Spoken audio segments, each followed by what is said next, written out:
a farewell to one of the greatest power forwards of all time, because as expected, Kevin Garnett and the Minnesota Timberwolves agreed to a buyout of the final year of his contract. He is retiring. Garnett spent 21 seasons in the NBA, the 5th overall pick in the 1995 draft, straight out of high school.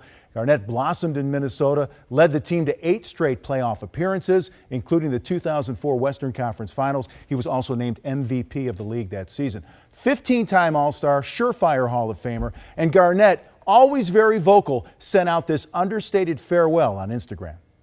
I'm just thankful, man. I can't ever put that into words. I'm just thankful. I'm just thankful for everybody and the love. I never would have thought that people loved me like this, but for it to be reality is just something else, man. Man. We're going to be all right, man. I don't expect this to be easy, but so far so good. Stay tuned.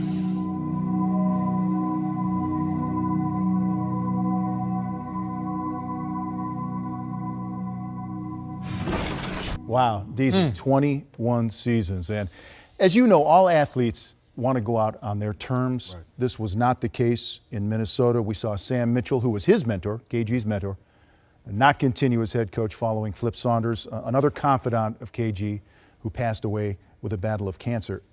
And maybe these dreams of ownership with the Timberwolves now aren't going to happen. Right. But first thought now on KG leaving the game. As you know, Vince, back in the meeting, I had so many different feelings because I had a chance to be around KG and be a teammate for half a season back in '98 and get a chance to get to know the man. A lot of times we watch the player, you see him on TV, you see him pumping his fist, you see all the energy, but he's a genuine man. Every day he stepped on the basketball court, you knew he gave you 100%. It was never a question. And a lot of times we watch our NBA day, NFL, Major League Baseball, you may see your superstar loafing a day, taking a day off. KG never took a day off. Coaches had to tell him to go sit down. That's how passionate he was about his team, his organization, his teammates. So it's one of those things for me. I know Flip passed away. I'm saying to myself, KG's supposed to come back to Minnesota and be there forever.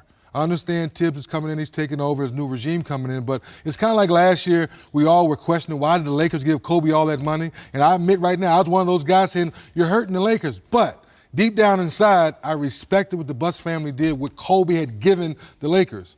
I was hoping Minnesota would do the same thing. Yeah, business. To figure out a way, let KG stay around. I mean, why can't he stand behind the bench? Why don't you make him an honorary assistant coach or something of that nature? Keep him around the organization. By phone from the Minneapolis Star-Tribune is Jerry Zgoda, who covers the Timberwolves. So, Jerry, thanks for being with us. And I'm wondering, ultimately, when it comes time for decisions like this, was this a Glenn Taylor, Tom Thibodeau, a combination, and Kevin? How did we get to this point?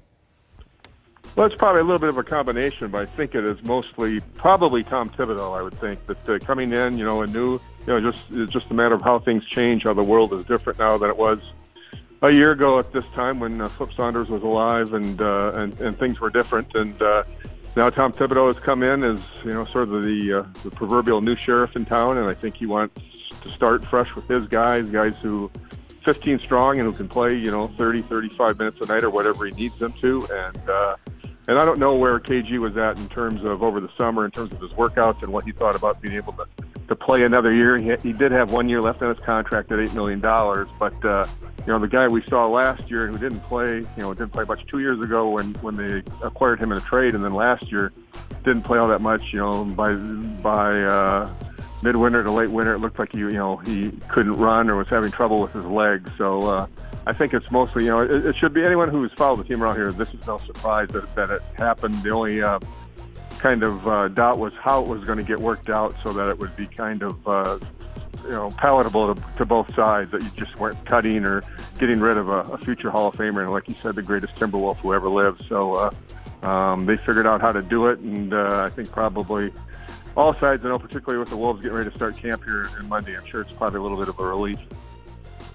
And Jerry, with training camp right around the corner, and I think a lot of people aren't surprised with the buyout, but surprised that we're not hearing that he's moving to the front office or he's going to be around the team. All the things he's done for those young players with Karl-Anthony Towns and Wiggins and Levine, I would think that Coach Thibodeau would say, you know what, you're not going to be a player, but I'd like you to be around the team and continue to be the mentor you've been for these young guys. Well, I think it goes back to, Flip brought him back here. I don't think he ever would have come back here if it wasn't for Flip. I know they had Glenn Taylor, the owner, and KG had a strained relationship when KG got traded away in 2007, and they sort of made up, but I don't think it was ever completely back to the way it was. And I think Tom has waited a year for this job. He's out of coaching. He's waited for a place where he can have control, where he's the president of basketball operations, him and Scott Layden here making all the calls. And I just don't think he wanted someone from the Flip era, as great as KG is and what he can contribute. I think he just wanted, his own people and his own way. And I think it was probably as simple as that. I don't think anybody's sort of the bad guy here. I mean, you've got it was a long goodbye, but Timberwolves fans got a chance to say goodbye just by him coming back here. The way when he came back after that trade at the trade deadline 2 years ago, the way they greeted him, I think he was generally surprised and heartfelt touched, the way people love him here. And even though they didn't see a lot of him on the court, I think, this last year and a half was the long goodbye. They're not going to get a chance to do it now in sort of a farewell tour like Kobe did, but, they got that, and he got, 2 more years in the league and $16.5 million he's going to take out of it. And, I guess it's probably ended as best as it could for both sides. Yeah, Jerry, only 43 games played in returning to the Timberwolves, as you mentioned. But the playing stuff aside, I wonder if you could share with us what it was like to spend time with Kevin Garnett, what he meant to the franchise there and the community in Minneapolis.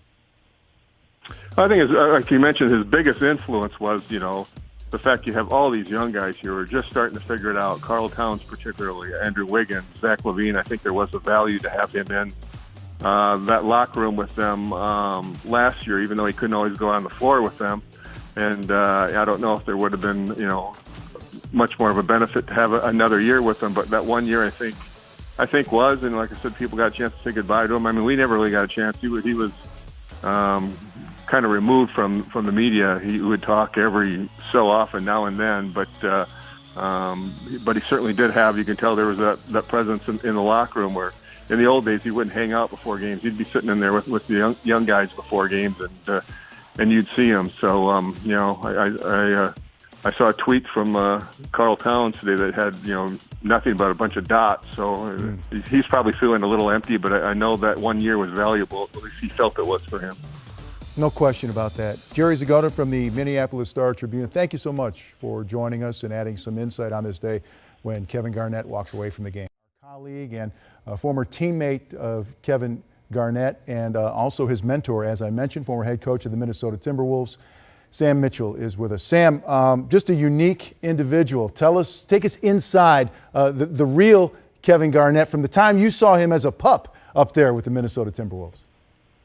Well, I tell you what, Vince, and 3D, you hit it right that nail right on the head, man. He never took a day off in practice. What you saw in the game is what he gave every day in practice. And I'll never forget, I'm coaching the Toronto Raptors, and we're in Rome, Italy.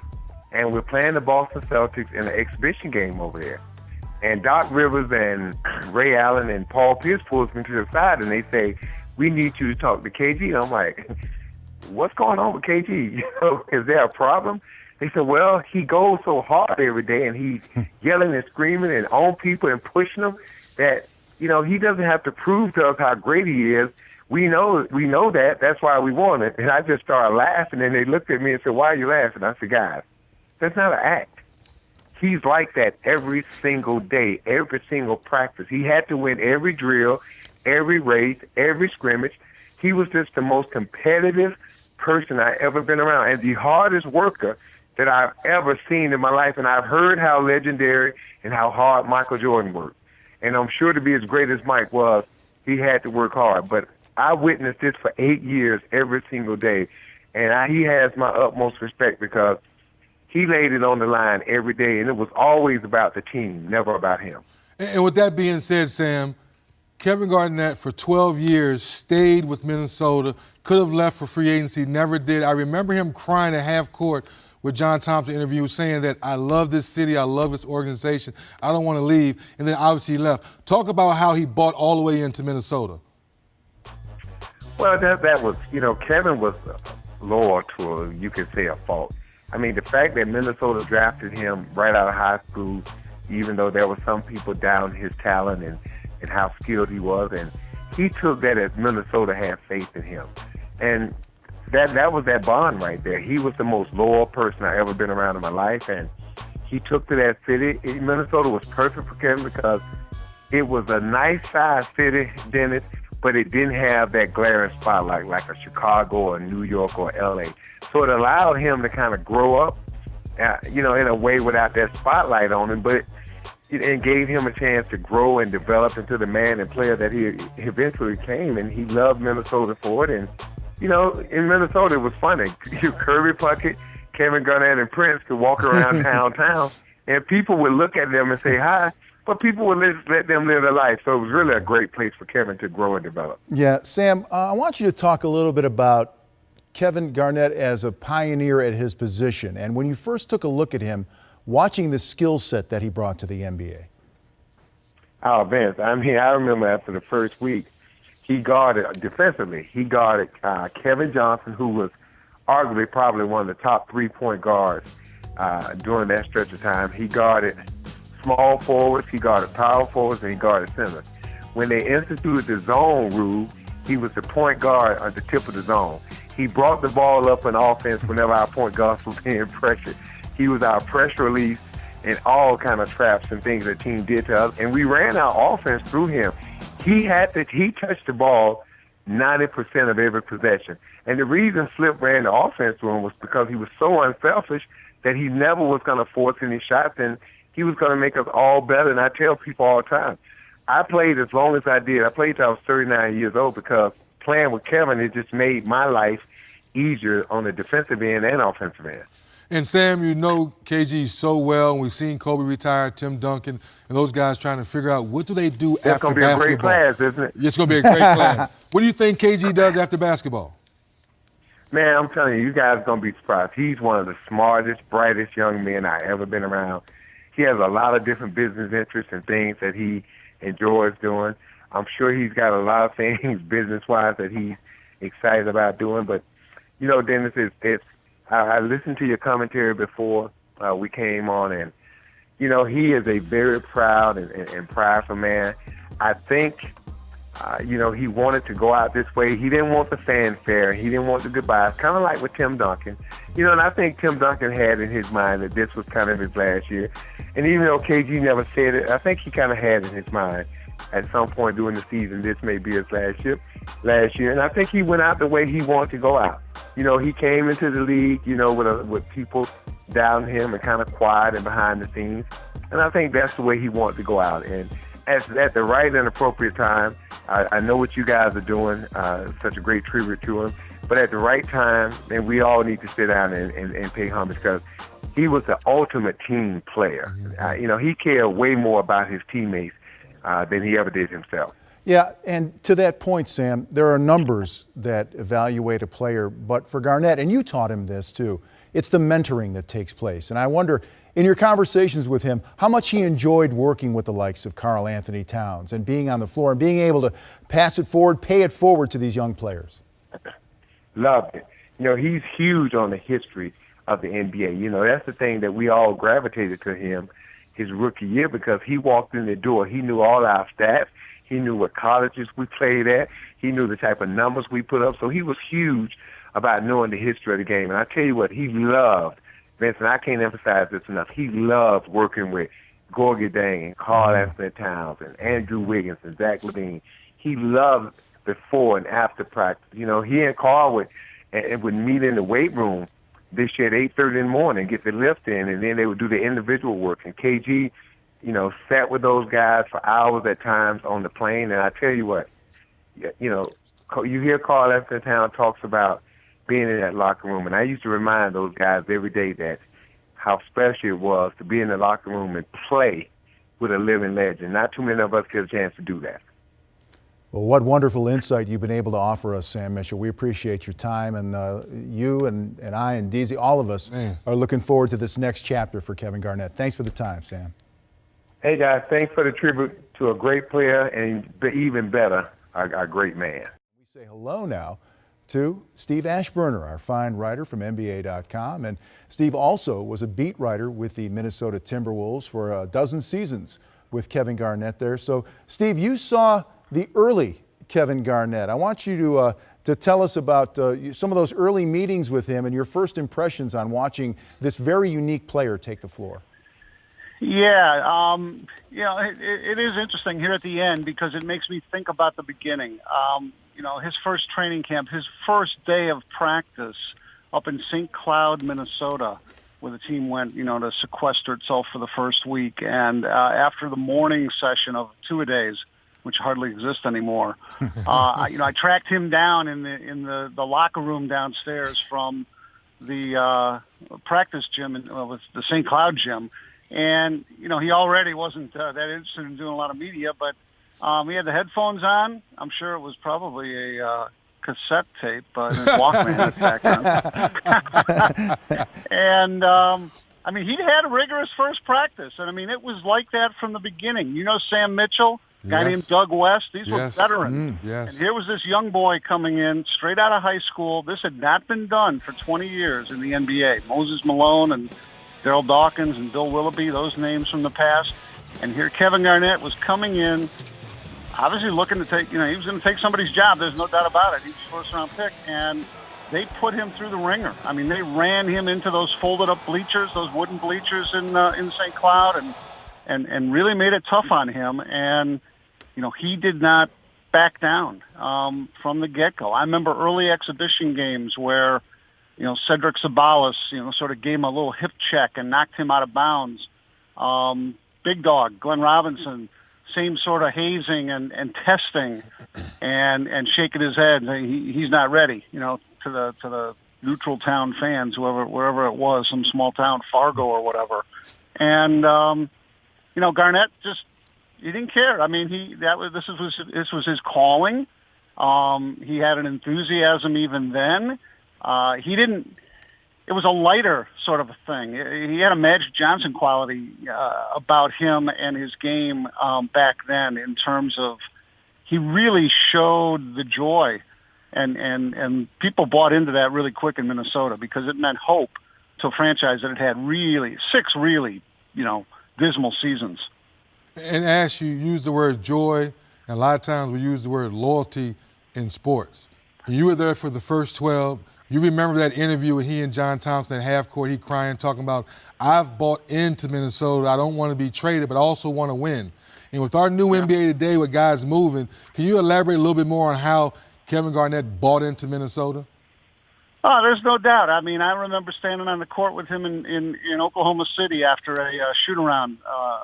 This was obviously late in his days there, and I think that's why they had the Hornets on loan because of Katrina or whatever. And he just went on about, I'm soda, man, I'm soda. He really did take it personally. He planted a flag for that franchise, and it meant a lot to him to stay true, to stay loyal, even up to the point where they finally traded him. There was a false run there, a false start with the Celtics, and Boston didn't have Ray Allen quite yet, and Kevin wasn't interested. He didn't want to go. He was not a guy that ever, made noise that he's going to leave. You could tell he was unhappy. There were days you figured he's grinding his molars down to nothing because he was so frustrated with the supporting cast that they had, or more accurately, didn't have for most of his stay. But he took that challenge on. He re-upped when it was time to do an extension. He negotiated down basically from what he could have gotten in, grandfathered in with new collective bargaining agreements and everything. And he took less. They brought in Cassell and Sprewell. They had their best year ever. And then that went sideways after just 1 year. And I think that really, obviously those guys were getting a little bit long in the tooth, and they were pretty, they required a high maintenance, I think. And in each case, things didn't work out. They couldn't sort of hold it together. And I think that sort of, that really was when it started to go off the rails for him in Minnesota. And his last 2 years there, where they're missing, full seasons where they're missing the playoffs and in the 30s in victories and more coaching changes. Dwayne Casey was brought in, things like that, and then Randy Whitman. It was just like, this is the wrong direction. And I was happy for him. I actually left the newspaper world, got into the internet world a couple of months before he left Minnesota.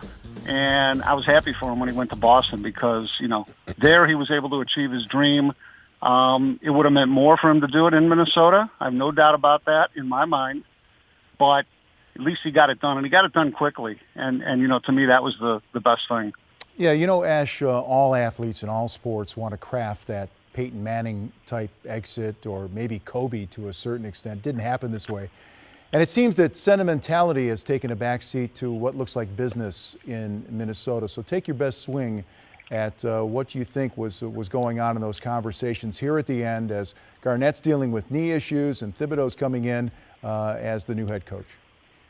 Well, look, you know what? I mean, Flip Saunders, the late Flip Saunders, his passing last October pretty much changed everything.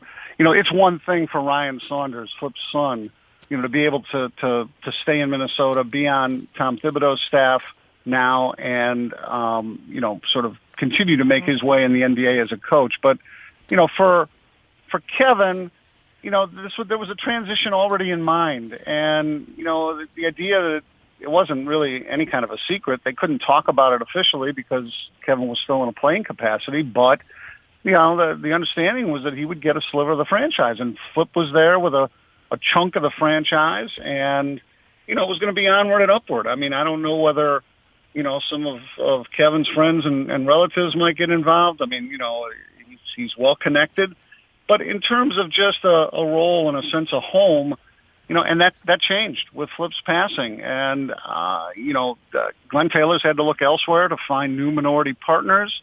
I think that whole scenario just wasn't there anymore. So, I haven't heard any details in terms of continued involvement for Kevin. I've been out of the loop much of the day, but if he's going to have any role whatsoever, or if this is actually just a total end of relations with the Timberwolves, that would be unfortunate. I mean, he has a lot to offer, and it's just a matter of whether he can find a role in that would be satisfying for him after everything he put out there on the floor, the sweat and the tears and all that stuff.